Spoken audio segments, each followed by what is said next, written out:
வாலிப பிள்ளைகள் தேவனிடத்துல வாஞ்சியா இருக்கீங்க. வாலிப பிள்ளைகள், இங்க அநேக பிள்ளைகள் தேவனிடத்துல ரொம்ப வாஞ்சியா இருக்கீங்க. ஆனா ஏதோ ஒரு காரியம் உங்களையும் தேவனையும் நெருங்க விடாம அந்த காரியம் தடுத்துட்டே இருக்கு.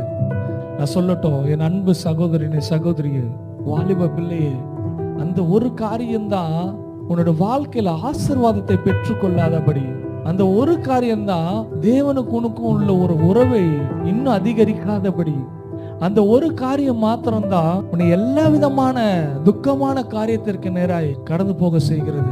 நான் சொல்லட்டும், அது விட்டு வேண்டாம். உன்னை அதிகமாய் நேசிக்கிற உன் தகப்பன் உன் பக்கத்துல நிழலை போல நிற்கிறார். அவர் உனக்குள்ள வாசம் பண்ண விரும்புகிற தேவன். இந்த நாள்ல அப்படி ஏதாகிலும் காரியங்கள் இருந்தா கரங்களை உயர்த்தி தகப்பன் இடத்துல சொல்லுங்க, இந்த காரியத்தை எனக்குள்ள இருந்து எடுத்து போடுங்க. உங்ககிட்ட நான் நெருங்கி சேர ஒரு வழி வாசல்களை உண்டு பண்ணுங்கப்பா.